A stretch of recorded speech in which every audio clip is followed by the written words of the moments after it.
احباب، روزہ کن چیزوں سے نہیں ٹوٹتا، کن چیزوں سے ٹوٹتا ہے، روزے کے مکروہات سب کچھ بیان ہو چکا ہے۔ اب ان چیزوں کا بیان چل رہا تھا کہ جن چیزوں سے روزہ چھوڑنا جائز ہے، جو عذر پائے جائیں گے تو روزہ چھوڑنا جائز ہوگا۔ ان اعذار میں سے سفر بیان کیا،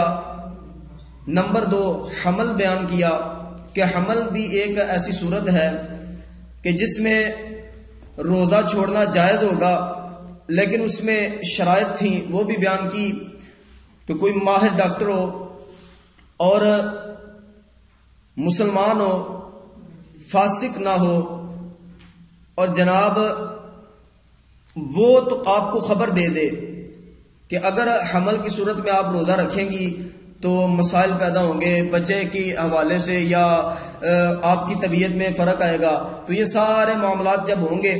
تو روزہ چھوڑنا جائز ہوگا۔ اور اگر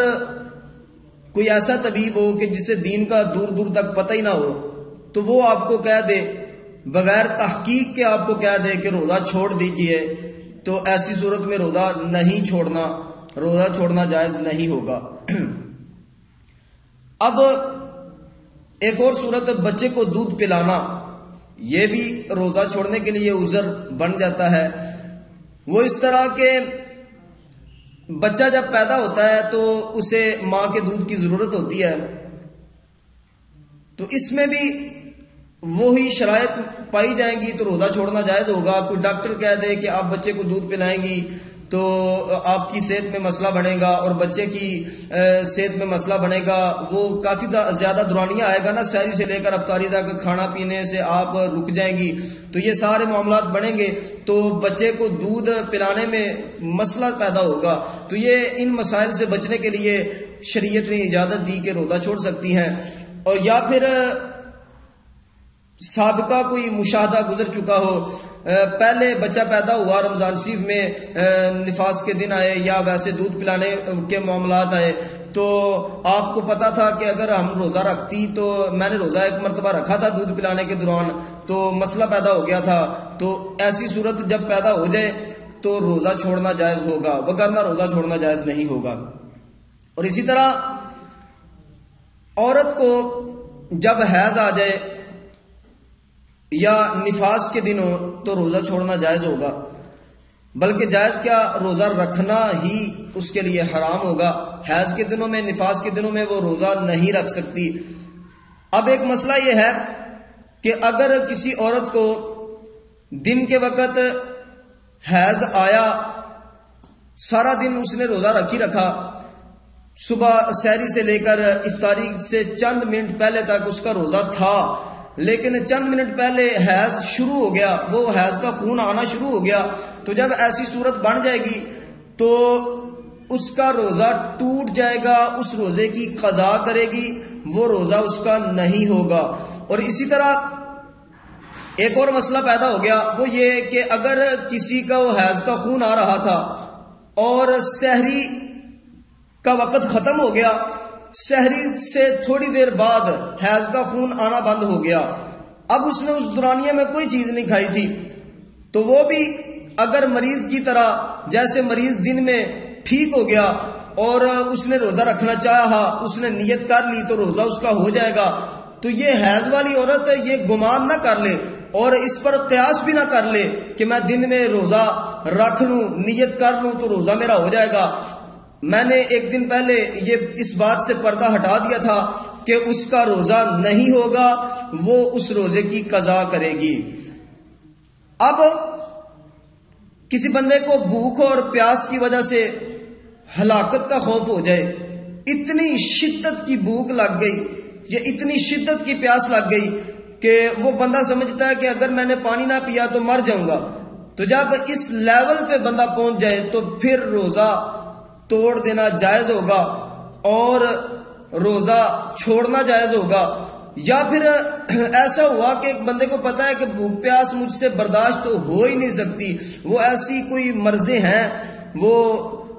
سمجھتے ہیں احباب ان مرضوں میں اگر پانی بار بار نہ پیا جائے تو بندہ مرنے کے قریب ہو جاتا ہے تو جب ایسی صورتحال ہو تو روزہ چھوڑنا جائز ہوگا. تو ایسی اگر آپ سمجھتے ہیں کہ بعد میں کبھی زندگی میں ٹھیک ہو جاؤں گا تو پھر ان روزوں کی قضا کرے گا, اور اگر وہ بیماری جان ہی نہیں چھوڑ رہی تو پھر ان روزوں کا آپ فدیہ دے دیں گے. فدیے کے حوالے سے بھی میں گفتگو کروں گا انشاءاللہ. ابھی آپ یہ سمجھیں کہ اگر کسی بندے کو ایسی صورتحال بن گئی کہ عقل کے معوف ہو جانے کا خوف ہو کہ میری عقل ختم ہو جائے گی یا میرے جسم کا کوئی عضو ختم ہو جائے گا, تو ایسی صورتحال یہ سارے معاملات جب ہوں گے تو پھر روزہ چھوڑنا جائز ہوگا, وگرنہ روزہ چھوڑنا جائز نہیں ہوگا. اسی طرح مریض بھی اسی طرح ہوگا کہ مریض اس لیول پہ پہنچا ہوا ہے کہ ڈاکٹر کسی نے کہہ دیا اگر تو روزہ رکھے گا تو مسئلہ زیادہ بگڑ جائے گا اور بیماری مزید بڑھ جائے گی, تو پھر اس کے لیے روزہ چھوڑنا جائز ہوگا. اور اگر بعد میں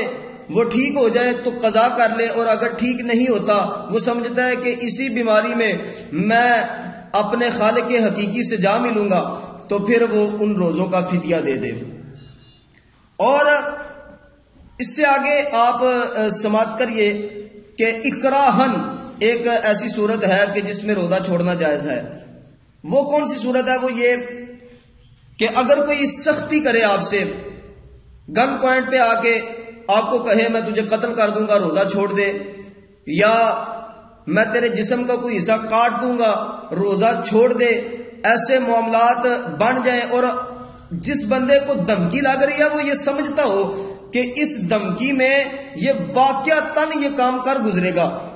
وہ جھوٹ موٹ کی دھمکی نہ ہو, ایسے ہی روزہ چھوڑنے کو دل چاہ رہا ہو تو ایک دوست آپس میں کمپرومائز کر لیں, دو دوست ایک کھڑا ہو, وہ جناب چاقو پکڑ لیں میں تجھے قتل کر دوں گا روزہ چھوڑ, تو وہ لو جی مسئلہ بن گیا ہے, وہ مجھے قتل کرنے کی دھمکی دے رہا ہے تو میں روزہ چھوڑ سکتا ہوں. ایسی صورتحال نہیں ہے. اگر کوئی دشمن ہو اور واقعتاً آپ سمجھتے ہیں کہ یہ جو دھمکی دے رہا ہے یہ کر گزرے گا تو ایسی صورت میں روزہ چھوڑنا جائز ہے.